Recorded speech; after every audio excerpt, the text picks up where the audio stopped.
Hey guys, इस video में मैं आपके लिए लेकर के आई हूँ सीनियर असिस्टेंट एग्ज़ाम का एग्ज़ाम सॉल्यूशन, जो कि Baba Farid university of health science Faridkot की तरफ से आज कंडक्ट करवाया गया था एग्ज़ाम। इसकी आंसर की जो है ऑफिशियल वो आपके लिए लेकर के आई हूँ। एग्ज़ाम जो था वो 2 आवर्स का था और मैक्सिमम 100 मार्क्स का ये एग्ज़ाम था, और जिसमें 100 क्वेश्चंस आए थे आपके, और 0.25 की जो है नेगेटिव मार्किंग थी। तो चलिए स्टार्ट करते हैं डिस्कशन। और जो भी कैंडिडेट्स पंजाब के और एग्ज़ाम दे रहे हैं या किसी भी यूनिवर्सिटी के एग्ज़ाम, जो भी कॉम्पिटिटिव एग्ज़ाम आप देना चाहते हैं, उनके लिए ये क्वेश्चंस बहुत हेल्पफुल हैं। तो आप लोग भी ये क्वेश्चंस कर सकते हैं किसी भी एग्ज़ाम के लिए। तो स्टार्ट करते हैं वेरी फर्स्ट क्वेश्चन से। Which among the following committees were constituted to review centre state relationships. Centre और स्टेट गवर्नमेंट की जो रिलेशनशिप है उनको रिव्यू करने के लिए जो है कौन सी कमेटी बनाई गई थी, तो वो थी सेटल वॉट कमेटी। तो सेटल वॉट कमेटी जो थी ये स्टेट सेंटर रिलेशंस को स्टडी करने के लिए बनाई गई थी। इसरो के करंट चीफ पूछे गए हैं, कौन है इसरो के करंट चीफ, तो डॉक्टर एस सोमनाथ जो हैं वो करंट चीफ हैं। At present most of the jute mills of Bharat are located in which state, तो कौन सी राज्य में है सबसे ज़्यादा मिल्स? वेस्ट बंगाल में। Next question is what was the real name of Birbal a court member of Akbar. आपको पता है बीरबल के बारे में आपने बहुत किस्से सुने होंगे, तो पूछा गया है कि उनका रियल नाम क्या था, जो कि बहुत ही कम लोग जानते हैं। तो बीरबल का जो नाम था, जो रियल नेम था, वो था महेश दास। तो ऑप्शन बी इसका करेक्ट आंसर है। Next is national youth day कब मनाया जाता है।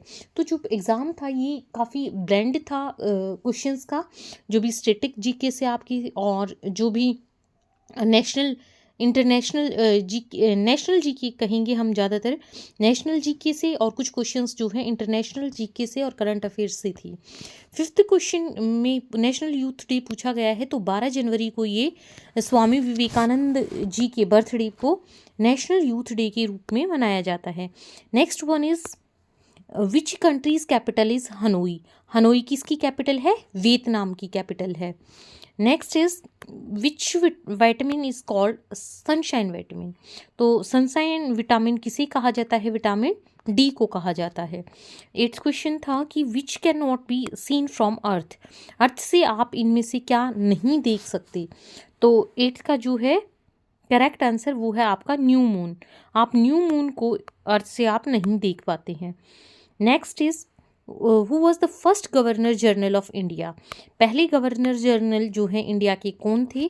तो एक इसका लॉर्ड विलियम बेंटिक इसका जो है करेक्ट आंसर है। और आपके लिए एक होमवर्क भी है कि आपने लास्ट गवर्नर जनरल जो है वो कमेंट करके मुझे बताना है, क्योंकि काफ़ी एग्जाम्स में पूछा गया है और आगे भी पूछा जाने वाला है। तो फर्स्ट गवर्नर जनरल है कौन थे? ये Lord William Bentinck. Next is who is elected is France prime minister recently. France के राष्ट्रपति कौन बने हैं? तो ये हैं गैब्रियल अटाल। ऑप्शन सी जो है करेक्ट आंसर है आपका 10th क्वेश्चन का। Next is the point where 3 altitudes of a triangle intersect. जो 3 हाइट्स जो हैं, जैसे कि ये एक ट्राइंगल है, इसमें से आप 3 हाइट्स ये बनाते हैं, तो जिस पॉइंट पर ये ऑल्टीट्यूड्स मिलते हैं उस पॉइंट को क्या कहा जाता है? तो उसको बोलते हैं ऑर्थो सेंटर। ऑप्शन बी जो है इसका करेक्ट आंसर है। Next one is select the related words या लेटर्स और numbers from the given alternatives. तो जो इसका रिलेशन है आपको बताना है 36 का रिलेशन किसके साथ होगा। ये तो ये जो थे आपके जो भी न्यूमेरिकल एबिलिटी और रीजनिंग से क्वेश्चंस थे, बहुत ही आसान क्वेश्चंस थे। तो यहाँ पे 18 नाइन्जा हुआ है, तो 36 नाइन्जा ही इसका करेक्ट आंसर होगा 12th का। इसमें just minute let me check. जो रिलेशन इसमें होगा वही इसमें होगा, मतलब रेशियो जो होती है, यानी कि 118/162 इज इक्वल टू 36/x, ऐसे करके आप वैल्यू निकाल सकते हैं। जो आंसर की में आपको वैल्यू दी गई है इसकी वो है 648, but 36 9 will be 9 6 54 and getting 5 as carry, 9 3 27 and 5 32। तो 7 नहीं, इस नाइन्जा नहीं, सॉरी, इस तरीके से आपको रिलेशन जो निकालना था, जैसे मैंने बताया आप रेशियो में करके निकाल लीजिए। 36 की रेशियो किसके साथ वही सेम आती है जो 18 और इसके साथ आएगी, तो इसका 648 जो है करेक्ट आंसर है। Next one is select the one which is different from 3 others. तो आपको आगरा, वाराणसी, हरिद्वार और प्रयागराज 4 सिटीज़ के नाम दिए हैं, आपको बताना है कि इनमें से कौन सा जो ऑप्शन है वो इनमें से मेल नहीं खाता है, अलग ऑप्शन जो है आपने सिलेक्ट। तो आगरा इसका जो है करेक्ट आंसर आपका हो जाएगा। आगरा इनमें से अलग है, प्रयागराज, हरिद्वार, वाराणसी और आगरा में से आगरा जो है वो अलग है। Arrange the following words in meaningful order. Meaningful order के अकॉर्डिंग जो है आपको करना था इनको अरेंज 14th को। तो इसमें जो है सबसे पहले क्या आ जाएगा, सन आएगा, फिर उसके बाद जो है ब्रदर आएगा, फिर उसके बाद जो है हस्बैंड आएगा, then son in law and then father. तो इस तरीके से इनको जो है अरेंज किया गया है 14th में। सबसे पहले 4, then 1, son, then brother, then husband, then उसके बाद son in law and at last जो है फादर आ जाएगा।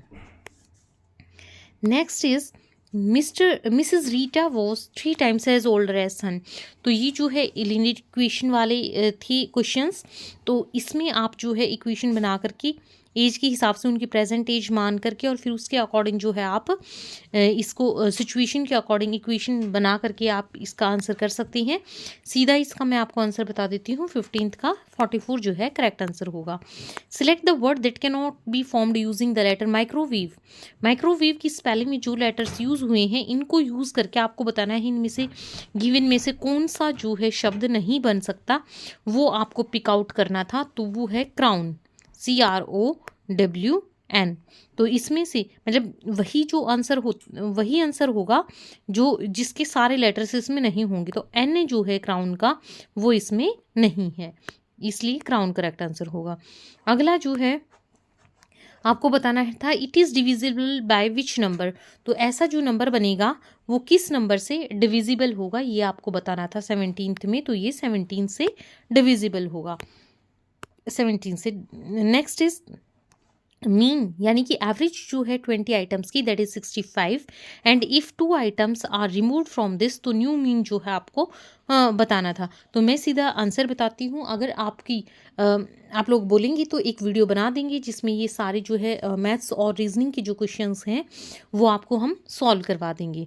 तो 18th का जो है सी करेक्ट आंसर होगा, 65.6 18th का। Next is A and B are sisters. D is the mother of A. One daughter of B is C, who is wife of F. तो मतलब ये रिलेशन टेबल आपको बनाना था और उसके अकॉर्डिंग आपको बताना था कि how is C related to D। तो इसका जो आंसर होगा वो है cousin. Next is a person went to 5 kilometre in east from his office. तो इसमें आपको क्या करना होता है, ऐसे डायग्राम बना लेते हैं और सपोज करते हैं कि पर्सन जो है यहाँ से चला है, फिर आप जैसे ही walked 5 kilometre to east in east from his office, then he turned left and went 3 kilometre. तो इस तरीके से आप जो है टेबल बना के मतलब डायरेक्शन डायग्राम बना करके आप जो है ये क्वेश्चन कर सकते हैं। आपको बताना है कि वो फिर आपको अच्छे से पता चल जाएगा कि वो अपने स्टार्टिंग पॉइंट से जो है कितना दूर है। तो ये क्वेश्चन मोस्टली एग्जाम्स में देखने को आपको मिलते हैं। 20th का जो है ए करेक्ट आंसर हो जाएगा। Next is leave not due may be granted to a government servant, permanent employee और quasi permanent employee limited to a maximum of dash during the entire service on medical certificate. तो कितनी leaves जो हैं मिलती हैं आपको वो ये बताना है इस क्वेश्चन में। तो इसका करेक्ट आंसर जो है आपका 360 है 21st का। नेक्स्ट इज लगभग ये मतलब 1 ईयर लगभग 360 डेज की जो है एंटायर सर्विस में आप लीव ले सकते हैं। Next is procurement from a single source through single tender inquiry में be restored into which of the following circumstances. तो इसका करेक्ट आंसर जो है आपका 22nd का वो है ऑल ऑफ दीज। तो ABC जो है इसमें सभी के सभी सही थे, तो ऑल ऑफ दीज इसका करेक्ट आंसर था। Next is what is the purpose of A memorandum in office setting. तो मेमोरेंडम जो है मेमो किस लिए होता है वो आपको बताना है। तो to provide a summary of meeting, जब भी जैसे आपको मेमोरेंडम लिखने के लिए कहा जाता है या मेमो जिसमें आप जो है सारी ब्रीफिंग करते हैं मीटिंग की किसी की, तो समरी की किस पर्पज़ के लिए है, कब होगी मीटिंग, तो ये सब जो है मीटिंग की समरी प्रोवाइड करने के लिए जो है मेमोरेंडम लिखा जाता है। 23rd का पी जो है करेक्ट आंसर है। Next is workman compensation under dispute is an example of, तो किसका ये एक सही उदाहरण है 24, तो this is example of contingent liability. Next one is bank overdraft is shown as a, तो bank overdraft is shown as a, आपको ऑप्शन दिए गए थे 4, उसमें इसका करेक्ट आंसर क्या होगा, करंट लायबिलिटी है वो। Next in what is the purpose of an agenda in business meeting, देखिए मेमो का आपको बताया था, अब एजेंडा का आपसे पूछा गया है कि बिजनेस मीटिंग में क्या पर्पज होता है, तो to list topics and order of discussion, उसमें एजेंडा में क्या होते हैं, टॉपिक्स होते हैं and order of discussion, that is the purpose of agenda. Next question की तरफ बढ़ते हैं। 27th question, what is the standard font size for most business documents, तो बिजनेस डॉक्यूमेंट्स जो होते हैं उसके लिए फॉन्ट साइज क्या होता है, तो इसमें जो है 12, आपका कितना फॉन्ट होना चाहिए, जो मतलब स्टैंडर्ड साइज माना जाता है, दैट इज 12। नेक्स्ट क्वेश्चन है, what is the purpose of a स्वोट एनालिसिस इन अ बिजनेस, तो क्या उद्देश्य होता है, to assess the company strength की वीकनेस, अपॉर्चुनिटी एंड थ्रेट्स, तो ये होता है स्वोट एनालिसिस में कंपनी की strength, weakness, opportunities and threats को इवेलुएट किया जाता है। Next is 29th question, which is hire purchase is governed by which hire purchase act, तो आपको बताना है किस वर्ष का जो है ये है, कौन से एक्ट में शामिल है, 1972 में। टेलीकम्यूटिंग का क्या मतलब है, जो टेलीकम्यूटिंग वर्ड यूज़ करते हैं इसका आपको बताना था कि क्या मतलब होता है, वर्किंग रिमोटली फ्रॉम होम या किसी अदर लोकेशन से, क्योंकि होम बेस्ड वर्क जो है बहुत चला है आफ्टर लॉकडाउन टाइम, तो जो है इसमें वर्किंग रिमोटली फ्रॉम होम और अदर लोकेशन, उसको क्या बोलते हैं, telecommuting. Next one is what is the purpose of confidentiality agreement in a business setting, तो कॉन्फिडेंशियलिटी क्या होता है, गोपनीयता जो एग्रीमेंट होता है कि कुछ जो डिटेल्स होंगी वो आपकी गोपनीय रखी जाएंगी, तो उसका क्या पर्पज होता है, तो इसका पर्पज़ होता है to protect sensitive information from unauthorized disclosure, कि आपकी जो भी पर्सनल इन्फॉर्मेशन है, जो भी सेंसिटिव इन्फॉर्मेशन है, उसको लीक नहीं किया जाएगा, that is confidentiality agreement. Next is the acromion FAQ stands for, FAQs जैसे कि आपको कई वेबसाइट आप देखते हैं नीचे लिखा होता है FAQs, तो फ्रीक्वेंटली आस्क्ड क्वेश्चंस जो हैं उनके आंसर होते हैं, जैसे आप किसी यूनिवर्सिटी में एडमिशन ले रहे हैं तो आपको वहाँ पर देखने को मिलता है कि FAQs, तो जो उनको लगता है कि जो क्वेश्चंस बार बार पूछे जाते हैं उनके आंसर्स वहाँ पर दिए होते हैं, तो FAQ बेसिकली क्या होता है, frequently asked questions. Next is what is the purpose of performance appraisal in an organization, तो इसका क्या उद्देश्य होता है परफॉर्मेंस अप्रेजल का, तो इसका आंसर हो जाएगा आपका to evaluate employee performance and set goals, employees की परफॉर्मेंस का मूल्यांकन करने के लिए और गोल्स निर्धारित करने के लिए, लक्ष्य निर्धारित करने के लिए जो है परफॉर्मेंस अप्रेजल होता है। What does the term BYOD stand for in the work place, तो BYOD जो है एक्रोनियम, इसकी फुल फॉर्म आपको बतानी थी, तो ये था bring your own device, option B जो है इसका सही answer. Next is what is the primary goal of an office ergonomic setup, तो ऑफिस एर्गोनॉमिक सेटअप का क्या आपको बताना है कि उद्देश्य क्या होता है, तो प्राइमरली ये किस लिए होता है, enhancing employee wellbeing and productivity को बढ़ाने के लिए। Next is amount for reimbursement of children education allowance will be dash per month per child, तो कितना जो है अमाउंट डिसाइड किया गया है गवर्नमेंट के द्वारा वो आपको बताना है, तो 36 का C जो है 2250 रुपये जो है डिसाइड किया गया है। Next is central civil service जो भी पेंशन रूल्स हैं 2021 के has been notified in the official gazette on which date. तो डेट, एग्जैक्ट डेट जो है आपसे पूछी गई है, तो इट इज़ 20th दिसंबर। ये इसका करेक्ट आंसर हो जाएगा D. Next one is, which among the following is the service in which a government servant receives his pay with the sanction of government from any other source than the consolidated fund of India? देखिए question समझिए, किस service आपसे पूछा गया है, विच of the following is a service जिसमें government servant जो है पे रिसीव करता है with which is sanctioned by the government, लेकिन वो किसी और सोर्सेज से वो रिसीव करता है, किसकी बजाय? कंसोलिडेटेड फंड ऑफ इंडिया की बजाय। तो इसको क्या बोलते हैं? तो इसको बोला जाता है फॉरेन सर्विस। और फॉरेन सर्विस से 38 का ई। 39th क्वेश्चन है, a government servant on leave shall not return to the duty before the expiry of the period of leave granted to him unless he is permitted to so by. तो कब किसकी permission की उसको ज़रूरत होती है? Authority जिसने उसको लीव ग्रांट की है, डी ऑप्शन। 40th क्वेश्चन है, a government servant who has taken leave on medical certificate may not return to duty until he has produced. तो 40th का जब तक उसको जब वो क्या प्रोड्यूस नहीं करता, मेडिकल फिटनेस सर्टिफिकेट नहीं दिखा देता, तब तक उसको नहीं मिलेगी। Next is C. अब जो कुछ क्वेश्चंस हैं वो कंप्यूटर के स्टार्ट हो गए हैं, तो आपकी आईटी नॉलेज चेक करने के लिए, बेसिक कंप्यूटर नॉलेज चेक करने के लिए जो ही दी गई थी। तो इसमें है सीसी का मतलब क्या होता है? Carbon copy. मतलब सेम मैसेज अगर आप बहुत सारे लोगों को भेजना चाहते हैं तो ये क्या हो गया? Carbon copy, CC. Next is which file format is widely used for electronic documents and is which is platform independent।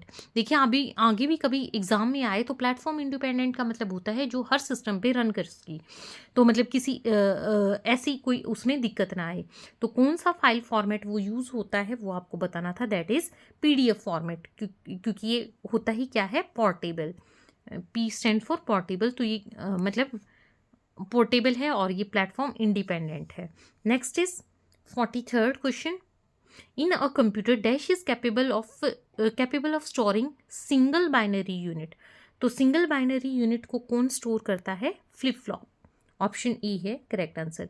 44th question है कि ये जो आपको दी हुई हैं extensions doc.html ppt and BAS, ये किसके एग्जाम्पल हैं? ये मैंने बता ही दिया क्वेश्चन में आपको कि ये एक्सटेंशन, तो ये एक्सटेंशन है। जैसे वर्ड की फाइल जो होगी वो किस फॉर्मेट में स्टोर होगी, तो आप जो है एक्सटेंशन देख के बता सकते हैं कि वो किसकी फाइल है।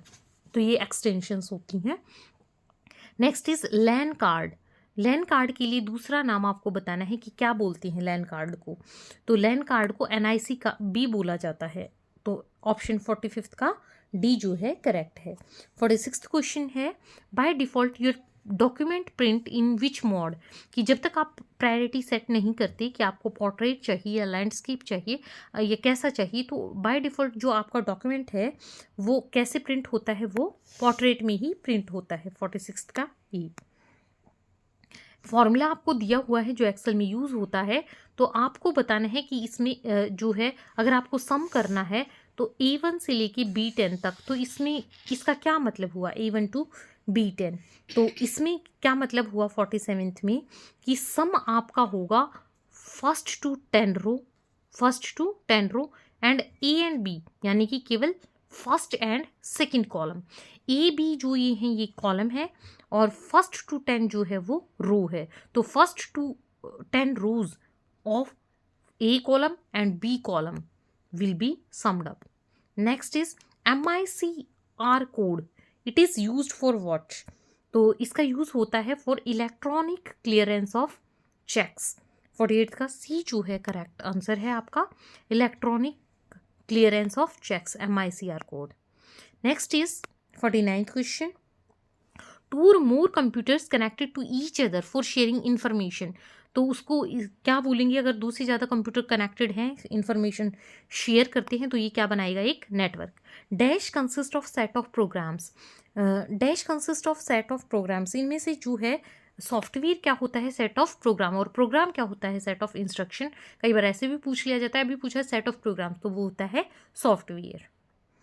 51st क्वेश्चन इज, जो ये की होती है एस्केप की, आप देखते हैं ESC लिखा होता है।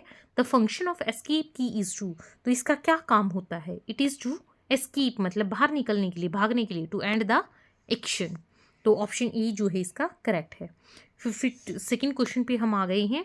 The ability to recover and read deleted या जो भी डैमेज फाइल हो जाती हैं from a criminal computer is an example of a law enforcement specially called, उसको क्या बोलती हैं? तो इसको बोला जाता है कंप्यूटर फोरेंसिक्स। ऑप्शन C जो है इसका 52nd का आपका करेक्ट आंसर है। 53rd क्वेश्चन है, ऑपरेटिंग सिस्टम एक क्या है? तो ऑपरेटिंग सिस्टम की जैसे आप डेफिनेशन पढ़ते हैं, operating system is a system software जो आपका क्या काम करता है? इसमें सॉफ्टवेयर जो कि मतलब आपका मैनेज करता है रिसोर्सेज को। मैं सिस्टम की जो भी रिसोर्सेज हैं उनको मैनेज करने का काम कौन करता है? आपका ऑपरेटिंग सिस्टम। 53rd का जो है बी करेक्ट आंसर है। 54th is network security consist of, network security इनमें किससे मिलती है? इट कंसिस्ट ऑफ, तो इसका है ऑल ऑफ दीज, कि उसमें प्रोटेक्शन, डिटेक्शन, रिएक्शन सब आता है, तभी मिलके जो है नेटवर्क सिक्योरिटी बनता है। तो 54th का जो है आपका डी करेक्ट आंसर है। Next one is 55th question, which of the following is not the term of IT? Information technology की इनमें से क्या टर्म नहीं है? तो देखिए साइबर स्पेस, अपलोड, मॉडेम या लाइट स्टोरेज। तो लाइट स्टोरेज जो है इसमें कोई टर्म नहीं है आपकी कंप्यूटर से related. Next is who developed the, जो हमारा सुपर कंप्यूटर है परम, आपको पता भी होना चाहिए, कई बार तो इसका नाम ही पूछ लेते हैं कि इंडिया के सुपर कंप्यूटर का नाम क्या है? दैट इज परम। Who developed the first super computer जो कि है इंडिया का परम, उसको किसने डेवलप किया? Who developed the super computer परम? तो 56th का जो आपका करेक्ट आंसर था वो था A, CDEC ने। Next is which file format is commonly used for compressed files? तो देखिए वहाँ से आप जो है उन फाइल्स को बाद में जो है कंप्रेस्ड फाइल्स को आप को एक्सट्रैक्ट करते हैं, तब आप उनको व्यू कर पाते हैं। तो कंप्रेस्ड फाइल के लिए कौन सा फॉर्मेट आपका यूज़ होता है? तो 57th का जो है जिप करेक्ट आंसर है। आपको उसमें एक जिप भी बनी आती है ऐसे इस तरीके से कि आपको पता चलता है कि वो मतलब बंधे हुए हैं जिप से। तो इस तरीके से आप याद रख सकते हैं कंप्रेस्ड फाइल के कौन सा फॉर्मेट यूज़ होता है? जिप फोल्डर आपके आते हैं। 57th का B. Next is a value used in formula that does not change, जो मतलब आपकी फिक्स रहती है, चेंज नहीं होती, उसको आप क्या बोलते हैं? कांस्टेंट। जो चेंज हो वो क्या होता है? वेरिएबल। जो फिक्स हो वो क्या होता है? Constant. What is the function of storage की? Ctrl+Z जो है वो किस चीज़ के लिए होता है? तो 59th का जो है आपका डी अनडू करने के लिए होता है। बाकी के भी आपको पता होने चाहिए, एग्जाम में पूछते हैं। Ctrl+V is used for pasting, Ctrl+C for copy and Ctrl+Y for redo and Ctrl+Z किसके लिए? आपका अनडू के लिए। तो इसका पूछा गया था, तो Ctrl+Z जो है किसके लिए यूज होता है? अनडू के लिए। What is the purpose of BIOS in computer system? तो क्या पर्पज होता है 60th में? To provide low level hardware control, to provide low level hardware control, इसीलिए आपका ये सिस्टम यूज होता है बायोस। फिर यहाँ तक जो थे कंप्यूटर के क्वेश्चंस आपकी एंड होते हैं। फिर स्टार्ट होता है क्वेश्चन नंबर आपका 61 जो कि है who constitute the finance commission to review the financial positions of panchayat? तो कौन कॉन्स्टिट्यूट करता है फाइनेंस कमीशन? पंचायत की फाइनेंशियल कंडीशन को देखने के लिए, फाइनेंशियल स्टेटस को चेक करने के लिए। तो गवर्नर जो होता है किसी भी स्टेट का वो करता है। तो ऑप्शन जो है सी, जिस भी स्टेट की बात करें हम, कंसर्न स्टेट का गवर्नर जो है वो आपका करेगा। तो 61 का सी जो है करेक्ट आंसर है। Next is national income estimates in India, कौन प्रिपेयर करता है नेशनल इनकम एस्टिमेट्स? तो ये कौन करता है? सेंट्रल स्टेटिस्टिक्स जो ऑर्गेनाइजेशन होती है, स्टेटिस्टिकल ऑर्गेनाइजेशन CSO, वो ये करती है। What are the main objective of monetary policy in India? तो क्या मेन उद्देश्य होता है? Growth and stability. प्रोवाइड करना। 63rd का जो ई है आपका करेक्ट आंसर है। 64th is global financial development report कौन किसके द्वारा जो है रिलीज की जाती है? तो वर्ल्ड बैंक जो है, और वर्ल्ड बैंक के हेडक्वार्टर कहाँ है आप ये भी मुझे बताएंगे कमेंट्स में। एक क्वेश्चन और बोला था मैंने जिसका आपको कि लास्ट गवर्नर जनरल बताना था आपको, और ये कि वर्ल्ड बैंक के हेडक्वार्टर कहाँ है। Next is 65th question, what is the gap between total revenue and total cash cost? कि मतलब total revenue and total cost के डिफरेंस को आप क्या बोलती हैं? That is called profit. Option B is correct. Next one is account can be taken into account can be taken into account किस for what purpose? तो only for monetary transactions. 66 का ई। 67th question की तरफ बढ़ते हैं। तो 67th question है, what is the duration of maternity leave? तो मैटरनिटी लीव जो है कितने टाइम के लिए ली जा सकती है? तो इसमें 6 मंथ्स होता है duration for maternity leave as per government rules. तो सॉरी मंथ्स में नहीं, आप इसको 180 डेज बोलेंगे। 180 डेज जो है मतलब मंथ्स में नहीं, मंथ में 1-2 दिन ऊपर नीचे हो जाता है, लेकिन अगर डेज़ की बात करें तो आपका क्योंकि मैंने वो नहीं ध्यान किया कि ऑप्शन में डेज़ भी था, 180 डेज़ के लिए जो है मैटरनिटी लीव आपकी दी जाती है। 67th का सी जो है करेक्ट आंसर होगा। Next one is interest on delayed payment of gratuity is applicable if. तो इसका करेक्ट आंसर जो था आपका, the delay is attributable to clear administrative lapses. Option 68 का जो करेक्ट है वो है C. Next one is what is the rate of subscription to GP fund? तो रेट ऑफ सब्सक्रिप्शन इसमें बताना था, that is minimum 6% of his emoluments and not more than his total emoluments. ये जो है 69 का भी करेक्ट है। What is the duration of paternity leave in one spell? तो पैटर्निटी लीव जो है, मैटरनिटी लीव तो 180 डेज आपको बताया गया, तो पैटर्निटी बताना है इसमें 70th क्वेश्चन में, तो that is 15 days only. Option B is correct. Next one is 71st का, what is the chief accounting authority? Who is the chief accounting authority? तो सबसे ऊपर कौन है अकाउंटिंग की फील्ड में, जो मतलब हेड अथॉरिटी है वो है secretary. Who is chief accounting is secretary to the ministry. 71st का सी है। The account of the advance drawn should be rendered within dash duration of the completion of journey if the family travels in one batch. तो इसका जो correct answer है वो है आपका 1 month. जो next is what is the monthly rate of contribution by government servants to tier 1 of new pension scheme? तो monthly rate जो है वो कितना है न्यू एनपीएस के हिसाब से बताना था आपको।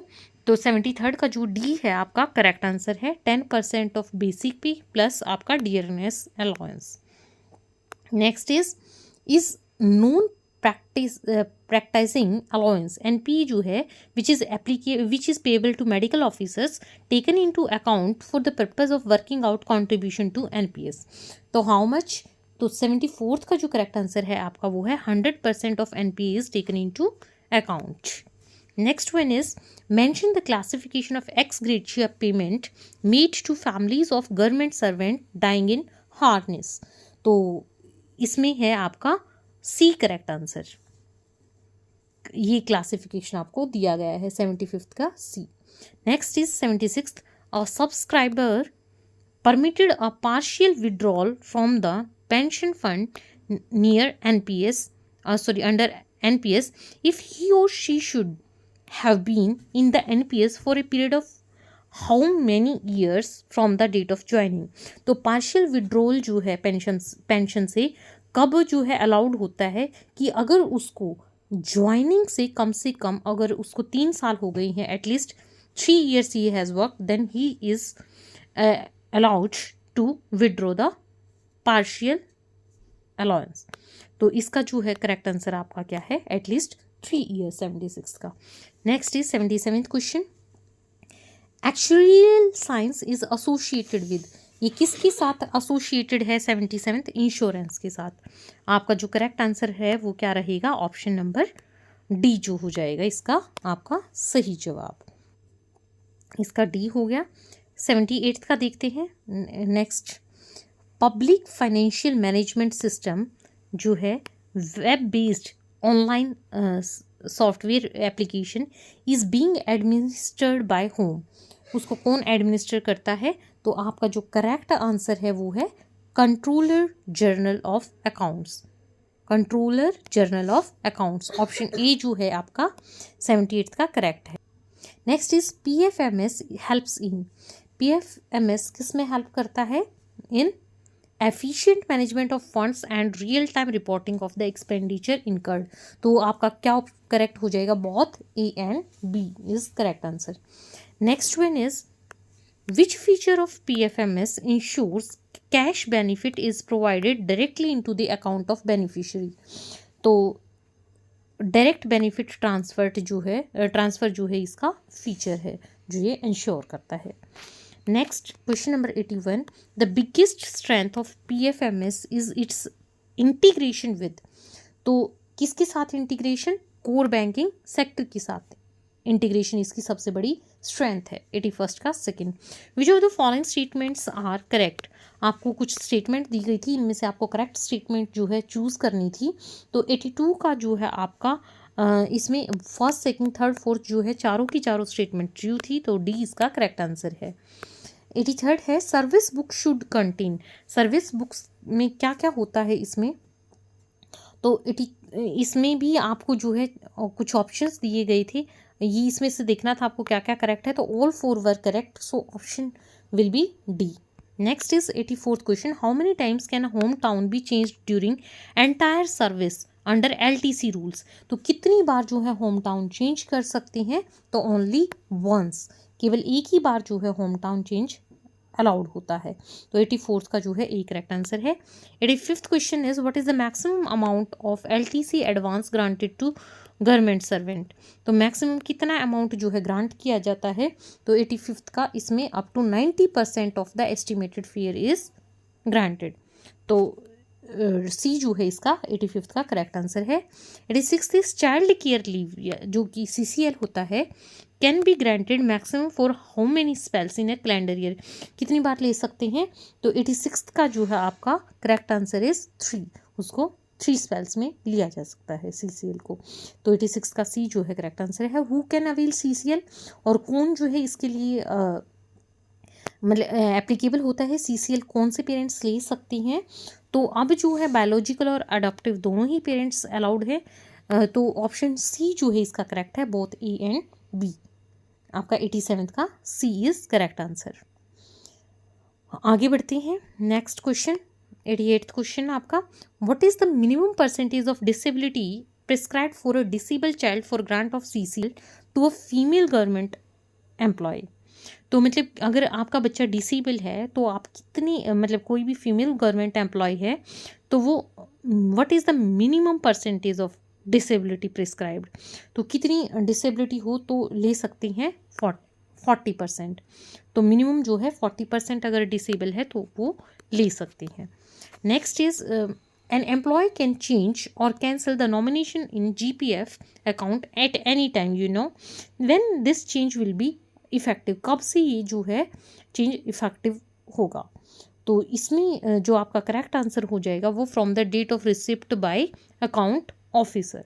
तो 89 का बी जो है करेक्ट आंसर है। Next is if there is an outcome of any infectious disease in the family or neighborhood by any employee, what kind of leave the employee can avail। कि मतलब कोई infectious disease हो जाती है family में या पड़ोस में आपकी, तो आपको बताना है कि आप कौन सी टाइप की जो है एम्प्लॉय जो है वो लीव अवेल कर सकता है। लीव के ऑप्शंस आपको दिए गए हैं। तो इसमें क्वारंटाइन लीव जो है मिलती है। 90th का सी जो है करेक्ट आंसर है। Next is subscription of GPF should not be recovered dash before retirement. तो आपको बताना है कितनी ड्यूरेशन से पहले उसको नहीं रिकवर किया जा सकता।